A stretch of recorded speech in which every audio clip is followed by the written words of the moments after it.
Hello everyone, welcome to our new live stream series Beyond the Cairn. I'm Mike Blake at MB Guiding, your Vancouver Island hiking guide. We're streaming to YouTube and Facebook live from the Sandwich Peninsula on southern Vancouver Island in beautiful British Columbia. Say hello in the comments, let us know where you're tuning in from, and we'll get started right away. Hey Lara upstairs, all right. Looks like we've got a few people here. All right. Yeah, thanks for joining us. So in Beyond the Cairn, I'm going to share the essential skills and professional tools for planning and navigating epic backcountry adventures. During the live stream, I'll present lots of interesting content, and you can ask me questions. Your questions will guide the flow of the conversation. Plus, you'll want to stick around for a fun prize giveaway. Hey, welcome, folks. Let us know where you're chiming in from on YouTube or Facebook. We want you to participate too, ask lots of questions in the chat and comments, and participation in the chat is going to be a part of entering the prize giveaway. All right, who else do we got here now? Welcome, everyone. Yeah, this is Beyond the Cairn. This is our second new live stream series we've done. We did Inside the Guide's Mind. We started that last week, and we're trying out this other topics. So today are going to be focusing on wilderness navigation. So we had some requests from a bunch of you last time to chat about wilderness navigation. And I'm going to show you some of our wilderness navigation content from our workshops. I'll just do a quick intro for those of you that are new, and then we'll get into Beyond the Cairn. Hey, Lori, welcome back. That's awesome. Yeah, cool. Listen in. You can always watch the replay too. Thanks for joining us. Looks like we're getting a few others on here too. Awesome. How's the sound and the video coming through, folks? Thumbs ups. Hey, Jude from Salt Spring, welcome. Thumbs up for some good sound, or just chat in the comments if we need to make some adjustments. All right, I'm going to get started with a little intro here. Hey, Cragen, welcome. Awesome. Good to see you. Hey, Denise from Oliver. Cragen from Salt Lake City. Here we go. Right on, folks. Okay, so I'm Mike Blake, an Association Canadian Mountain Guide certified hiking guide living and working on Vancouver Island. You may know me through our MB Guiding website and blog, or maybe you've heard about our guided trips before. I've been backpacking for around 45 years and guiding for over 20 of them. I specialize in outdoor education, instructing hiking and backpacking skills like trip planning, wilderness navigation, and risk management. I'm also a wildlife viewing guide and member of the Commercial Bear Viewing Association of BC and an instructor for the Interpretive Guides Association. Just head on to mbguiding.ca, click on the About page, and you'll see a bunch about me there. Just going to share our slide deck here too. So we'll be sharing some presentation from our workshops for wilderness navigation. This is our opening slide for that. I'm showing this, it's got a funny picture now and then. So this picture on the top right corner, this is me when I was about 5 years old on my very first backpacking trip. And this is in Bruce Peninsula National Park, just outside Tobermory, Ontario. And I'm the little guy here with the red backpack and the blonde hair. Still got the red backpack, not the exact same one, but a red backpack. I definitely don't have blonde hair anymore. All right, so check out the website here. Scroll down a bit because you don't need to know much more about me there. There's other important people to talk about here. So my partner Lara and I started MB Guiding in 2014. So it's been 12 years. Lara's a big part of MB Guiding. She's the creative writer behind all our online content. She also holds the record for participating in the most MB Guiding trips and workshops. And Lara's hanging out in the chat. You can say hi to her over there. Hey, Henry, sorry. Hi, Henry from Willsnack, Pender Island. Oh, Harry Willsnack. Okay, I see it there. Yeah, welcome from Pender Island. Oh, I like your beach view there. That's great. I lived on Pender Island, South Pender Island in the mid-90s. Hey, Zane, right on. Welcome from Alberta. Awesome. Great. Okay, so we're going to give away 3 awesome prize packages today. Each prize package will contain a Wilderness Navigation 4th edition, Finding Your Way Using Map, Compass, Altimeter, and GPS, the Mountaineers books. This is an awesome book. It just came out in April, and it's excellent. It's the most recent updated version, and this think of this as our textbook for all of our wilderness navigation workshops. So we're going to give away 3 of those today. Plus, I'm going to add in a one-to-one personalized coaching session for the winners to help plan a trip. These are just like the personalized coaching sessions that our clients participate in when they sign up for our guided trips. And let's see if we got anybody in YouTube here. Yeah, so if you're in YouTube, if you're getting into our new channel, we just started it. We've got a bonus. We're going to give away a gift certificate for our online wilderness navigation workshop that's coming up. Or if you can't make that, you can apply it to any wilderness navigation workshop that's coming up in the spring or next year sometime. So if you're keen to win one of the prize packages, hang out with us and be sure to participate in the chat and comments, and we'll share more details on how to win the giveaway towards the end of the live stream.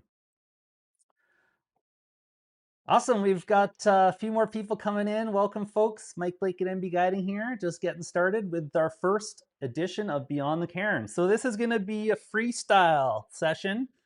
I'm going to share a bunch of content with you, and you're going to ask questions in the chat and comments. Hey, Paul, right on. Paul from Chilliwack. Paul says he can't add comments to the YouTube channel. Let's see if we can see. Moderation's off. Oh, I'll have to look into that. Try to do some reactions. Do a thumbs up and see if it comes through. And you can always ask your comments on Facebook too if that's not working. So the last time we had audio and video issues, which we think we solved now. So now we're working on some new issues, which is typical of the live streaming. Even after doing dozens and dozens of them, there's always something new, especially with a new platform. So we're just starting out here. This is only our 3rd live stream on YouTube and Facebook at the same time. So we're just working out the kinks. So yeah, if you have any tips and tricks, drop those in the comments too. In Facebook, I guess, for now. All right. Okay, so yeah, this is going to be a freestyle session. I'm going to go through some content here. I'm going to go back to our slide deck and give you a little preview of our wilderness navigation workshops, and that'll lead us into some fun info. So our upcoming new thing is Wilderness Navigation Online. We started doing this in 2020 when we weren't guiding for a season, or very limited guiding. So we started going online, and we're just bringing this back. And this is complementary to our field days. So this is the similar content to our field days, just online, so you can do it from home. So I'm going to do a bit of preview of that. So the objectives for all of our workshops, specifically wilderness navigation, is to learn new skills and update old skills. So they're geared for novices to pros and everyone in between. The idea is we want to help you plan and execute successful trips. So you're going to learn what's inside a professional guide's toolbox. So skills, resources, gear, web, and mobile apps. Think of it as a continued learning. It's starting off easy, introductory level workshop to inspire you to plan trips, to go on trips, and then to practice those skills. The practicing is the main part of it there. That's the message. So lots of practice, just like anything, learning a new language or a new instrument, the more practice, the better. And becoming a proficient wilderness navigator is a lifelong learning process. And if you go to our website, mbguiding.ca, just go to the home page and you'll see our workshops there. And if you scroll down, you'll see our new Wilderness Navigation Online workshop there. And if you open up the topics in here, you'll see that there are the same topics as we share in our field day workshops. So it's kind of condensed online format. I mentioned that I'm working with the Interpretive Guides Association as an instructor. So ACMG, that's my guiding certification as a hiking guide, but I also do instructor work for the Interpretive Guides Association. And we just started a online wilderness navigation with them as well. This just got launched today. So stay tuned. Lots going on in the navigation world. So yeah, let's get back to the slide deck. The objectives of why are we learning all this stuff? Well, let's show you. Before we do that, you're going to need some supplies. So if you're going to join the series continuing forward and you want to learn to do some compass, map, or digital navigation, you're going to need some tools. So the recommended supplies here is a navigation kit. So I'll show that to you. I've got a little kit here, and inside are some tools. Got a compass, a couple of different kinds. So we've got the base plate compass here, or the mirrored compass, which is the same thing. It's just got a mirror attached to it. Notebook and pencil to take notes. Super important because it's hard to remember things as you're learning. And topographic map. If you want to learn how to use a paper map, you need to have a paper map. And then for joining these sessions, you're going to need some type of interface, ideally a laptop or a desktop computer with a big screen. It's a lot easier to do all this work on a bigger screen, especially when you get into the digital trip planning.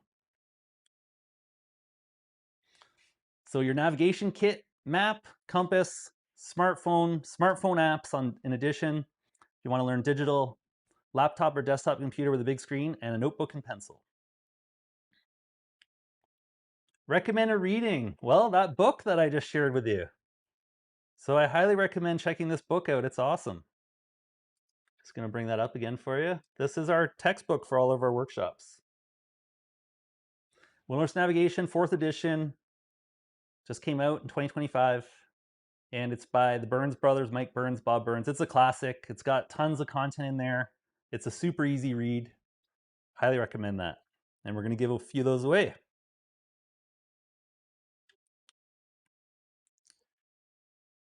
Paul says that he's got a tip for me for the YouTube comments. Okay, we'll look into that. Thanks, Paul. That's great. I'll see what I need to do there. Little tweaking needs to happen, it seems. All right, let's get back into the slides here because I want to show you some of the good stuff. So we got the recommended reading and then the topics. These are the topics we're going to discuss over these sessions. So we'll pick a few each time. So route planning, map basics, compass basics, route finding, navigation with map and compass, and then we'll talk about some additional navigation tools, which leads us into the digital content.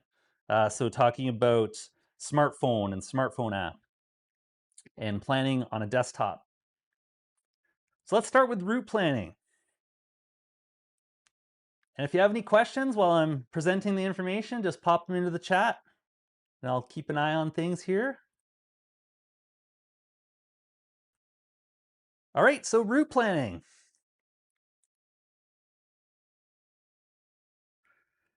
When I'm route planning, I think of 5 different objectives. So the 5 W's. So what are we doing? That would be the activity. Are we hiking, skiing, biking, canoeing, kayaking? What is the activity? Where are we going? Are we going in the mountains? Or are we going to the coastline? When are we going? So the season, spring, summer, fall, winter. Who are we going with? That's super important, especially from a guiding perspective. I need to know who I'm hiking with. Make sure that I can match them to the type of trip that we're on. And then the why. That's what are we doing out there? So if we're going hiking a summit as quick as we can, so fast packing, or are we going to take our time and look at all the flowers and identify every single plant along the way? 2 different completely trips. And then the how is the route plan. So you've got your 5 W's. What are you doing? Where are you going? When are you going? Who are you going with? Why are you going? And the how is your actual route plan. So when I'm building route plans, I use a ton of different resources. I already mentioned paper maps. So we'll show you the map basket. This is the MB Guiding map basket, part of it. Some of it's out in the gear room out there. But yeah, I've got lots of maps to start with. But you can also get digital maps. So you can get these online. So let's look at some of these. GeoBC. This is the Government of British Columbia map set. It's free to access. Anybody can access this. And all the links I'm sharing, if you're interested, I can send these out in the chat afterwards. This covers all of British Columbia. So let's zoom in. We had a viewer that was interested in learning how to plan trips in the mountains. So let's zoom into the mountains here of Vancouver Island, specifically Strathcona Provincial Park. So the most popular trailhead, which would be at Paradise Meadows, adjacent to the Mount Washington Alpine Resort, which is at the end of the Strathcona Parkway and Nordic Drive. which is right here. This is map 92F074. So you can click on this and you can download the PDF version of it. What's nice about these PDF maps is they're geo-referenced. So if I click on here, it'll download it to my device. And those maps will work on different types of PDF viewing apps. Specifically, one that's free that works really good is Avenza Maps. And I can show you that once we get into the digital side of things. But yeah, you can get maps for all of BC. They're 1/20,000 scale. So if you don't know what that is, stay tuned. The other map source, which is really great, is the federal map set. So the GeoGratis, this is from the Government of Canada, National Topographic Service. And these maps are 1/50,000 to 250,000. You want to click the raster, and I like the 1/50,000. They're the gold standard for mapping, especially for human powered, so hiking, biking, anything on land with feet or wheels and no engine. There's all of Canada in that map set. So let's zoom into where we were going before. Central Vancouver Island. And let's go to the same area, 92F11. So if I click on there, it'll allow me to download that map. So this map example you're seeing here is this exact same map here that's printed. So what's interesting is that the GeoBC maps, these ones, the 1/20,000, which are more detailed, commercial printers aren't allowed to print them and sell them. So you could get them printed at, say, a place like Staples or some Office Depot place, printing place. But the NTS maps, they are available commercially, and so they're much easier to find, and you can find those at most outdoor retailers in the map section. So that's why we use these maps. They're really easy to get. You can order them online too. And the best place I found is Maptown. So let's see if Maptown's going to load up here. There we go. So Maptown has all of these maps available. So let's go to that same spot, Forbidden Plateau, 92F11.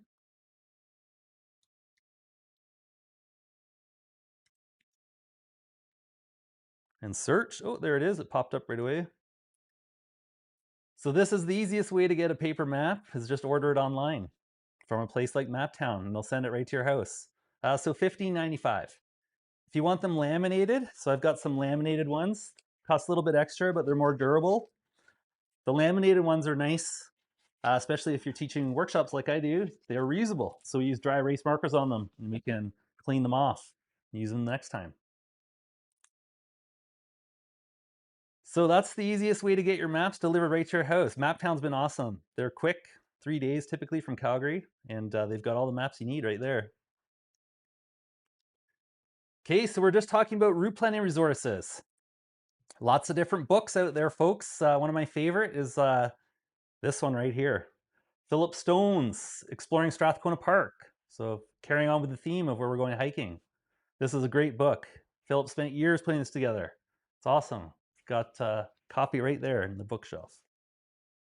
So lots of great info in there. No digital version of this, unfortunately. You can only have the paper version. So if you're one that likes to have a paper book, this is the one to get for Exploring Strathcona Park. And then blogs, of course. I already told you about our MB Guiding blogs. We do trail guides and trip reports over there. Check that out. Cool.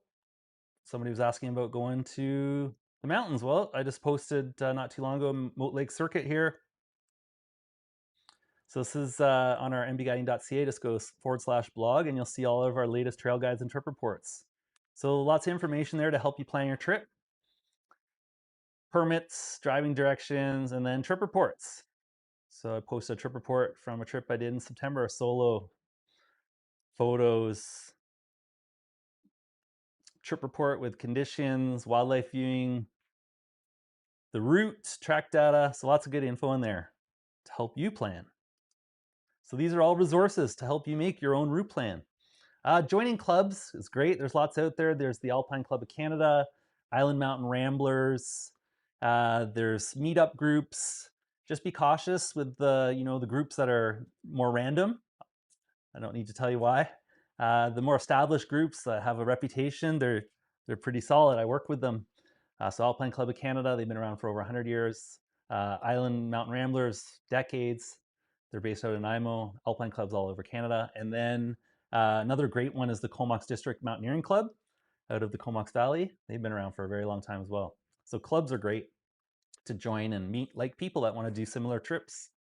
And then you've got like lots of different apps, which we're going to get into uh, over the series. So I'm not going to be able to show you everything in one go. That's why we're doing a series. But we've got mountain conditions reports, mountain weather forecasts, and then we're going to look at apps like Windy for weather forecasting, CalTopo, Avenza Maps. Then I have a new one I really want to show you today that I just found out about, which I'm super excited about.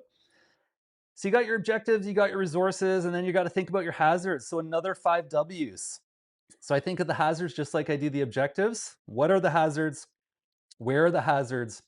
When are the hazards? Who are the hazards, which is a favorite. Sometimes you have a hazardous person on a trip. Why are those hazards occurring and how do you mitigate them? So how do you avoid the hazards?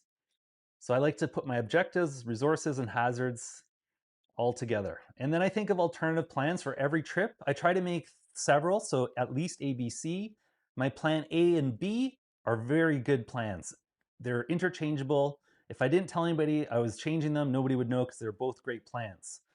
So it's maybe just changing the route slightly to avoid something or going shorter or longer depending on the day, how it goes, the pace, conditions. Plan C is your backup in case those other two don't work out. And that could be anything from another alteration, a mild one, or something more substantial like a full retreat or maybe postponing the trip if it was closed or something, or finding a new spot to go. So make sure you have some alternative plans lined up. The idea is the more of this route planning you do, the better. Document and share your trip plan. There's a great app. This is a key piece. You want to share your trip plan with somebody that's not on the trip. So let's go to adventuresmart.ca. This is the trip plan app. You can complete a trip plan here. They walk you through it to help you figure it all out step by step. And you add your contacts in there, activate the plan, and your contacts will get your plan and your return time. And if you don't come back, there's instructions in there for them, what they do. Just make sure you give this to somebody that's not on the trip. So great app, it's free. There's an online version and a mobile version. So route planning, objectives, resources, hazards, alternative plans, and document and share your trip plan. The main point here is that the route planning starts at home before you even start your trip. So wilderness navigation starts at home. All right, let's go see if we got anybody here that wants to ask some questions about route planning before we get into Map and Compass.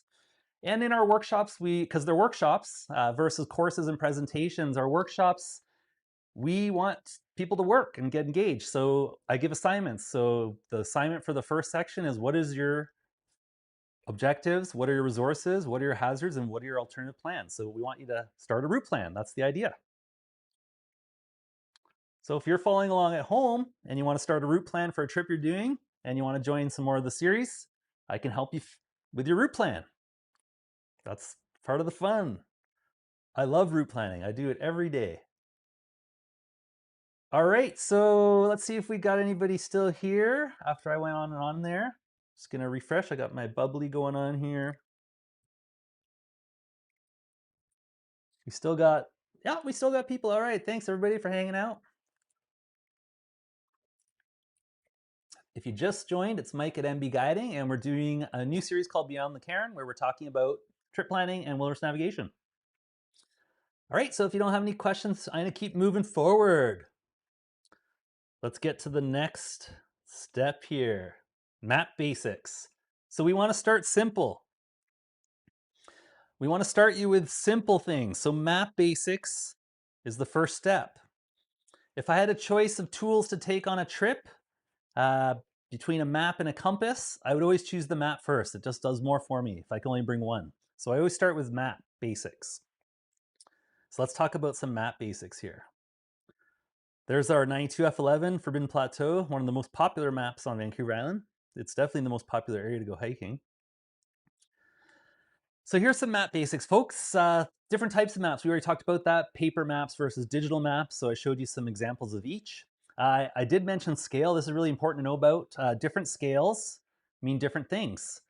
So 120,000 is those GOBC maps. They're more detailed. The 150,000 is less detailed. And the 250,000 is even less detailed than that.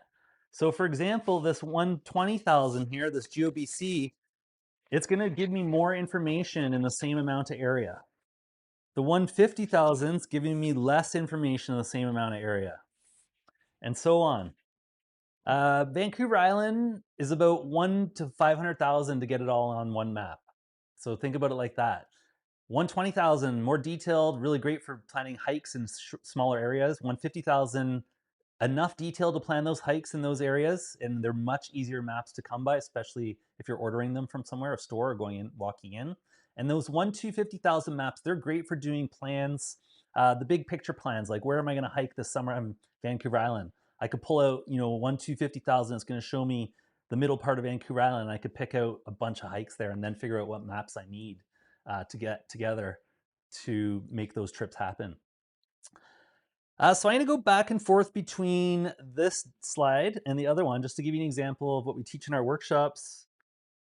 So on the map here, this is a digital version of the paper map, the 92F11. There's a bunch of information. So I'm going to try to see if I can point out some things for you here. So scale we talked about. You can find the scale right down here at the bottom of the map. There's a little ruler down there, and you can see the scale there, and it'll say 150,000 down here. It also says it here on the cover. So if the map wasn't rolled up like I showed you, if it was folded, this would be the cover of the map. Think of that as like a book cover.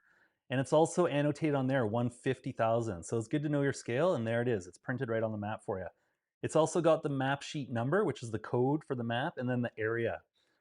On the cover, it shows adjacent map sheets. So if you're looking for the maps on either side of the map you have, easy way to find it right there. All around the edges of the map here, there's a ton of information. A ton of information. And like I said, you're trying to learn a new language. So you need a dictionary. So they made it easier to learn this new language of map reading. And check this out. There is a legend on the side of the map here. So all the symbols that are on the map in the center are listed down here, and they're all grouped together. So all the roads and trails are together up here. And then there's the words that is the definition for each object.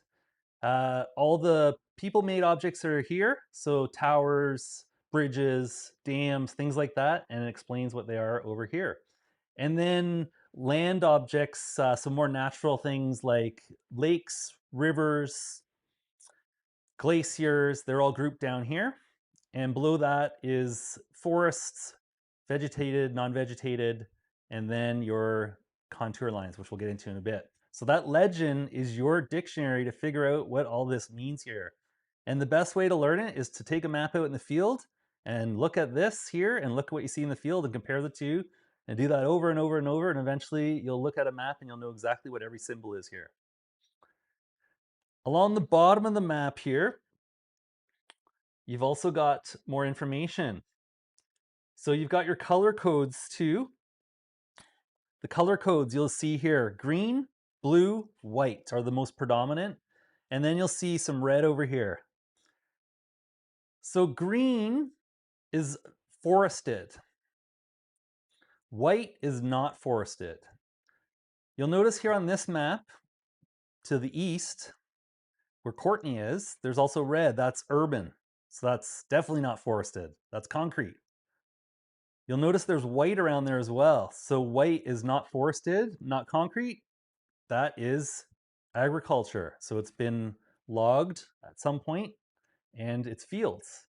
And then the white in the mountains is above the forest. So subalpine to alpine. And you can figure this all out by looking for place names on here, annotations. You'll see all the peaks named here in black writing with little dots on the top.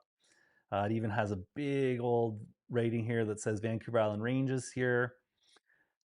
These blue areas here up in the mountains are going to be a combination of lakes and glaciers. So you got to look into your legend. Well, what's the different color blues? Dark blue with these little hatch marks in there is glaciers, and the lighter blue with the name of a lake is lakes. They really trying to help you here. They want to help you figure this all out, the cartographer. The blue lines on the map are the down the drainages. So that's where the lakes drain into the creeks, rivers, and eventually into the ocean. So you can follow those blue lines all the way to the ocean. That helps you figure out up and down. So if you're wondering where's up and where's down, you can use those blue lines in the drainages because water always flows down through the lowest point and figure out what's up and down and where the valleys are and where the ridges are. So green is forested, white is not forested, red is urban, blue is water. Super simple. There's a bunch of other colors on here, and they're all annotated in here as well in the legends. So you've got these big orange boundaries. These are political boundaries, so districts, regional districts. Then you've got park boundaries, which are green. And then you've got all over the map here brown lines, and they're quite random and squiggly, but there is a pattern, and you'll figure it out eventually once you hike out there with this map. It is the contour lines, and all those contour lines mean something. They're giving you intervals and references on elevation. So each contour line is the same elevation. That's why they wind about. So they wind around the ridges and the valleys. The contour interval is annotated in the legend at the bottom of the map. So on this map, it's a 40-meter contour interval. It says right down here. So it's a 1/50,000 scale map with a 40-meter contour interval. When you go perpendicular across each of these contour lines, you're either going up or down 40 meters.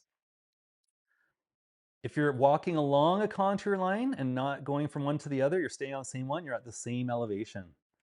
The elevations are sometimes annotated along the contour lines, and those are called reference lines. And they're a bit darker brown on this map, and they're about every 200 meters. So if you look for the darker brown contour lines, they're about 200 meters from one to the other. So there's 5 40-meter contours, and then there's a 200, 40, 40, 40, 40, 200, 40, 40, 40, 200, and so on. So you can figure out your elevation quite easily by just looking at the map and figuring out where you are and comparing where you are to the contour lines. As I mentioned, the top of the peaks are a really good indicator of the high points because they're annotated with the name, typically mountains, peak, something like that, and the name of it. And then there's typically a black dot with an elevation there. You'll see, let's take, for example, Mount Albert Edward.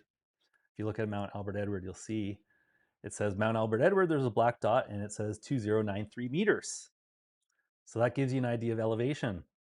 Sometimes on the lakes, they'll have an elevation as well, and that's going to fluctuate depending on the lake level and also if it's dammed or not. So Comox Lake here is dammed, and depending on runoff and whether the dam is opened or closed will determine the height of this. So it'll say typically plus or minus a certain elevation, whereas the mountains don't typically plus and minus. Except it has happened in 1946. There was an earthquake in the middle of Vancouver Island in Forbidden Plateau, somewhere over here. It was 7 point something on the Richter scale. It was the highest ever recorded on land in Canada, and it knocked off part of Castle Craig Mountain and also the north tower of Mount Colonel Foster in the Elk River Valley. So the mountains do change over time and sometimes abruptly, but not very often. Not often abruptly, which is a good thing. The lake levels change quite a bit. So just something to be conscious of. And the final thing I want to talk about here is how all those contour lines meet up to create peaks, passes, ridges, and cliffs. So when you start learning the shapes of the contour lines and looking at the patterns of them and seeing how close and how far apart they are and what direction they go, you can start to make out the terrain. So this is a 2D version of a 3D world. So you can look for where the contour lines are pointing downslope and they're pointing down the ridge. You can look where the contour lines are pointing up the drainages. So you can see the drainages and you can see the ridges. Where the contour lines are circling into cones to a teeny little circle at the very summit, that is a great way to figure out mountain tops and work your way down. When the contour lines are really close together, it's steeper. When they're further apart, it's flatter. So the distance apart, so the parallel contour lines, how far apart they are, tell you the slope angle. Now, you can get that all from this picture right here, which is amazing. All right, let's see what else we can figure out on the map here before we go back to see if there's anybody still here. Hey, Barry, welcome. Awesome. Okay, so going down here, we're looking at the contour lines. We're heading from the peak where Mount Albert Edward, the contour lines are really small circles right up to the summit, and then the contour lines get bigger and bigger circles as they go down slope. And eventually you'll see the ridge, which is pointing down. Oh, just lost my picture there. Bring this back. There we go. And then the contour lines are pointing down the ridges and up into the drainages. So those drainages can be big valleys, like the Crookshank Valley here, or they can be little gullies. And those ridges can be big, long, sweeping ridges, or they can be super narrow knife ridges. And the shape and the direction and how close the contours to each other are going to give you those indications. Okay, so that's contour lines, folks. That's map basics. Simple as that. The best way to learn this is to practice, practice, practice. All right, hey Shannon, welcome. Okay, and then I wanted to get into compass. Just do a quick little rundown on compass. So we're doing the analog tools.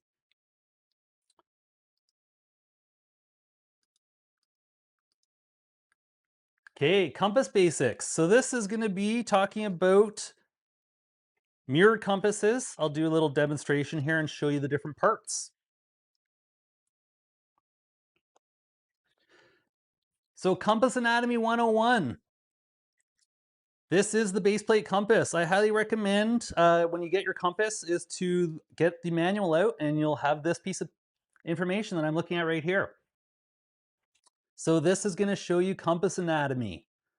So in the compass, there's all sorts of different parts. There's the base plate. That is this clear plastic part on the bottom. It has straight edges and scales for working on the map, and that's why it's see-through. You've got the needle with the red end that points to magnetic north. And that needle moves when you hold the compass flat and you turn your body. That needle moves about. It's always attracted to magnetic north. Inside, you've got the direction of travel arrow. So that's this right here, direction of travel arrow. Some of the compasses have a little red arrow as well, like this one, pointing in the direction of travel. So think of that as the front of the compass or the front of your car, and you're steering the car, so you're pointing forward. You always want to hold the compass in front of you like so when you're using it, unless you're using it on a map. But when you're using it in the field, just the compass to get a bearing, you're always holding it in front of you with the direction of travel pointing in front of you. Number 4 here, the bezel with directional scale for using as a protractor. So we've got the outside here, it turns, both on the base plate and the mirror compass. It swivels about. The rotating capsule is on the inside here, and it's for setting direction to a target. So when you hold the compass in front of you, you can rotate the bezel, and the rotating capsule inside, you can set a direction. Number 6 is the bearing index for reading numerical bearing from bezel. Also the cardinal. So around the bezel, you'll see all sorts of numbers here. 0 to 360, or letters north, south, east, west, northwest, northeast, southeast, southwest. Those are bearings, the numbers, and the letters are your cardinal directions. Number 7, the orienting lines used to align capsule with meridian lines on maps. So inside the capsule, you'll see more lines. In this capsule, they're red. Those always point north and south on the map. So when you're using the compass on a map, you use those red orienting lines to point to the north and south. Number 8 is the orienting arrow for aligning with needle to find direction to target. So inside, we've got the red needle, and we also have the red arrow. It looks like a roof, so that's why we call it red in the shed. When you put the arrow and the needle together, everything's lined up. And then you can find the direction to target. Some compasses have a clinometer. So in this compass, it's number 9. And you'll see a pendulum in there. When you hold the compass on its side and you have west to the index line, you'll see the pendulum always points down. And you can figure out slope angle with that. So handy if you're measuring slope angle, say you're a backcountry skier and you're trying to get the angle of a slope. Number 10 is the center line for aligning target and compass. So in the mirror and on the edges of the mirror, you'll see notches, a line, and another notch. It all lines up right here. So there's the line, there's the notch, the index line, everything lines up together. So you're always pointing it in this direction and you're using these lines and you're measuring off of this index line when you're taking a bearing to figure out a target. So that's number 11, the notch, mirror, and hole for precise sighting of an object. The base plate compass does not have a mirror, so it won't have the notch in the hole. So it's not as accurate for doing bearings. So we highly recommend using a mirror compass to do your first bearings because it's much easier and more accurate. So that's the parts of the compass, and all those compasses have a manual. So I'd highly recommend reading the manual. It's like when you get a new car, you want to read the manual so you know where to find the wipers. So when you pull out of the lot, it starts pouring rain, you don't have to pull over to pull out the manual to find the wipers. You can turn the wipers on before you need them. Okay, declination. Now this could be a scary word, but it's really important to know that you need to adjust the compass for the declination. And what is declination? Well, we'll link over here to our Wikipedia article, which shows declination. So this is our magnetic arrow pointing to magnetic north, which is the needle in the center of the bezel that's spinning around. And then you've got true north. The difference between the two is the declination difference, the angle of difference here. So magnetic north and true north, the difference is your declination. And you need to adjust for that before you can use your compass. There's a great visual here to show you.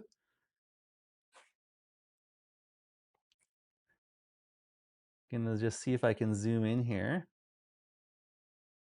So this is the declination lines as of 2025 all over the planet. So over here where we are in North America, we've got Vancouver Island.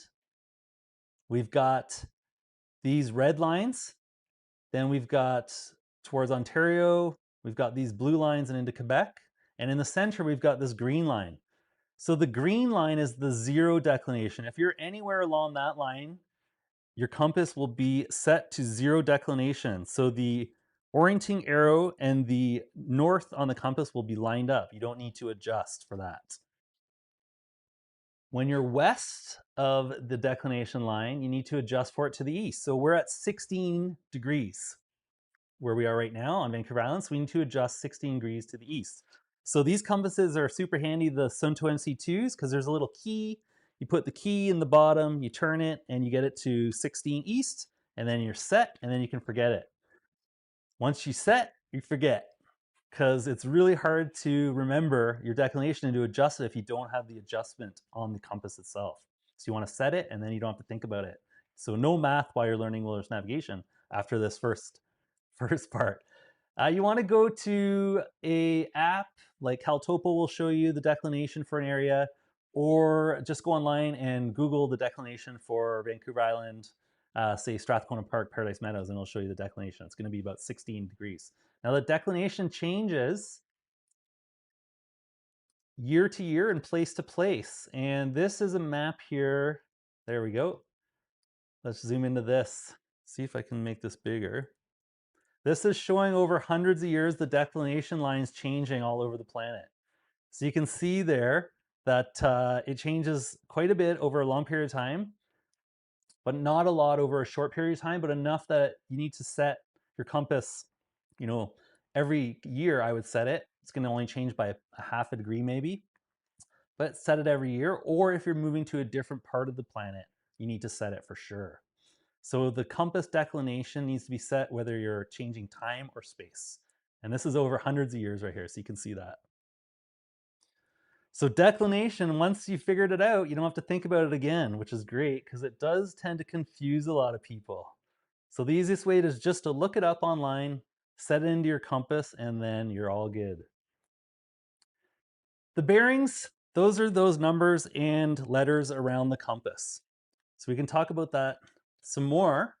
When you're using your compass, say I'm taking a bearing off a mountain peak in the distance. I'm holding my compass nice and flat like so. I'm looking into my mirror. It's about a 45-degree angle, and I'm looking down onto the compass to see what is happening in the bezel, the capsule part of it. So I can turn the bezel around and I'll see the magnetic needle is lined up with the orienting arrow, so red in the shed. I double check or triple check to make sure those notches and lines and everything's straight and lined up with what I'm taking a bearing of. So my target's lined up. Now what I do is simply read off the index line here, or on this compass right here. And the number is your bearing. And that's how simple it is. So say I'm taking a bearing to Mount Albert Edward, and it's a bearing of 160 degrees. Red's in the shed, 160 degrees. So as long as I keep red in the shed and I keep walking in a straight line, I'll eventually be at Mount Albert Edward. So that's compass basics, folks. Keep it super simple, just like the maps, and work in little baby steps. So let's see our time here. We are getting along. Let's see if we can squeeze in one more part here before we go to our next episode, and hopefully we can get our channel back. Oh, we've got four people came back to us over here on YouTube. Thanks everyone for coming back. We lost our Facebook. I don't know what happened. It just said streaming error, and there was no coming back from it. I tried a couple of things, but we got our channel here, so now you know where our YouTube channel is. So hey, the odds are getting pretty good for the prize giveaway, folks. With the numbers are dropped down there. All right. I guess I can put away that Facebook section then. Just focus here on the YouTube section. All right, so we just did compass basics, and now we're going to squeeze in one little section here. As I mentioned, these are slides from our workshops, and we give assignments for each section. So the assignment for compass is to get to know it. So where are the important parts and adjust your declination, which I just showed you how to do. Let's see if there's any questions from before that popped in before we got cut off. I think we may have got cut off before anyone had a chance to get them in. That's all right. I'm going to keep going. We'll get that sorted out and we'll move into route finding. So we're going to just spend a few minutes here because this kind of pulls back the route planning section a bit. So this is a little overview of the Albert Edward route heading up there to the summit. Here's a good example of how contour lines shape around a summit as well. So you can see the ridge here, the contour lines are pointing down. This is the route heading up. It says Albert Edward route there. And the contour lines are rounder or going into smaller circles up to the summit, to the top here. So close together circles, they get wider, wider, further apart. Contour lines get further apart, the terrain gets flatter. If you look down the backside of Albert Edward here, so over towards this area, it's just a pure cliff. So those contour lines are really close together. And on this side, it's pretty steep. There's a bit of small cliff bands in here. You can see the gully here. That's the blue line going down. So yeah, it just gives you a nice little overview to help with your route planning. The map, that's what the map does. So when you're route finding, you got to think about terrain management. So the big terrain, the macro terrain, you know, the big mountain, the big lakes, the area you're going into, there's the big terrain, then there's the micro terrain, the little bits of trail and sections, you know, steps up or going through section of talus or going through scree. That's your micro terrain. Even walking over the routes, say you're on the West Coast Trail, figuring out the routes, that's micro terrain. So you need to figure out the difference between what you're seeing on the map and what you're seeing in the field. The best way to do that is to compare the two while you're out there. So bring your map with you. Compare what you see in this field to what you see on the map. So when you get to a section that's really steep, pull out your map, you'll see the contour lines are closer together there. And that'll help you start figuring out the lay of the land. Think about on trail versus off trail too when you're making your route plans, because you're going to need to rely on those route plans to do your route finding. So on trail, you're going to go faster. Off trail, you're going to go slower. So your travel speed, it changes in terrain. And then the big ticket thing for this, the big tip is to avoid the hazards, which you figured out in your route plan at the beginning. So going back to our picture here, you want to avoid the cliff sections if you're hiking. If you're a rock climber, maybe you're looking for those cliffy sections. But the way the route goes up Albert Edward here, it follows this really flowy ridge here. Beautiful line, follows pretty much the ridge top. It's quite flat through here from one side of the ridge to the other. And it's a gentle grade until you get to the last 100-meter section here, and it gets quite steep. You can see those contour lines are closer together. But what you're trying to avoid is going off up. Absolutely, don't go off the other side, but also staying above these gullies here, these gully features. So that's your route finding, is to stay out of danger. This goes on when we do our workshops. We get folks to create a route on their map, and then we go out in the field and follow it. So the next series, we'll do navigation with the map and compass demo. So I'll do some more of the demoing there, and then I will go into the digital. So I'm just going to give you a little preview of that. So using the map in the field, so orienting the map is super important to know that. Recognizing terrain features, determining position, operating the compass. So I showed you a bit of that, like how you hold it. We'll get into more detail on that. And then I'll show you how to take a bearing on a map and take a bearing in the field. And you got to get out there, practice, practice, practice. So get those tools together and take them with you when you get out there. You'll learn a lot quicker. Probably in our next series, we'll get into the digital tools. So going into the altimeter, and then we'll start talking about smartphones and smartphone apps. So CalTopo, Avenza Maps. I've got a few on my phone here. Let's see if we can bring that up here. So yeah, these are the apps I'm using right now for navigation.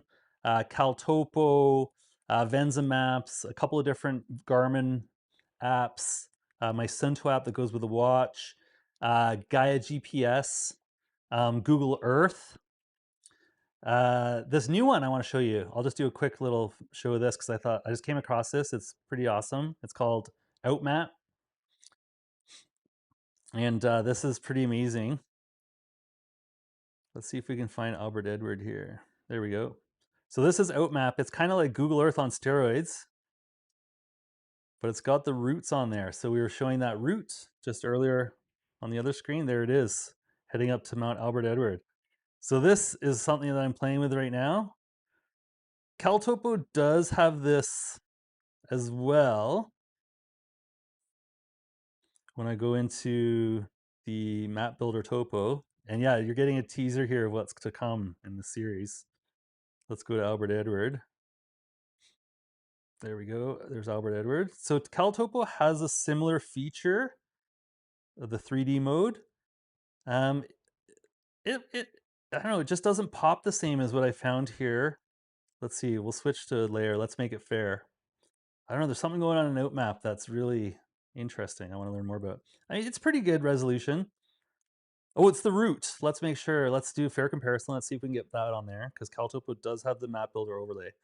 Yeah, so when you add the map builder overlay, it adds a lot of extra stuff on there compared to this. It just seems cleaner, this OutMap version of the 3D. And this is super fun for route planning in the field, which just brings us back to the very beginning of what we were talking about here. Let's just go to the very beginning of this keynote here.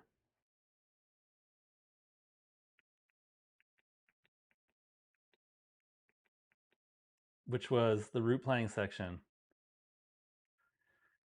You want to get as familiar as possible as you can with the terrain before you get there. So doing all this route planning at home, you're going to get as familiar as you can with the terrain before you get there. So when you're in the terrain and you start adding this technology and you're looking at your maps, you know exactly where you are. You can use this to your advantage to figure out the little micro decisions you need to do to get through the terrain safely. All right, folks. So we managed to get a few of you left. So let's do the prize giveaway here. And then we're going to do more tech. This is tech week 2 and figure out what's next. So we got sound figured out. We have video figured out on this channel, but now we lost our connection to Facebook. So always fun with live streaming. Okay, let's do the giveaway. I'm just going to pull up the giveaway here.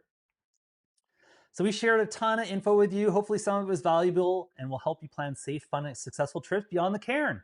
Now it's time for the giveaway. So you had to participate in the chat. So whoever was in the chat in Facebook, you're in. You're all included.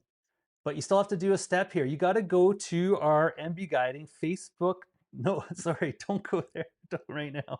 Go to our MB Guiding page here. Here we go. MB Guiding /contact. So you can get there through the menu, type it in the URL, or you can find it in the footer. In the contact form here, you're going to type your first name, your last name, your email. Your subject line is going to be live stream giveaway and a message. Say hi, ask a question, give me a tip on how to make the live stream better, how to make the channels more successful with the technology. But ask a question. Ask a question if you like. Just say hello. Just fill something in there. And then you got to hit this checkbox and click send.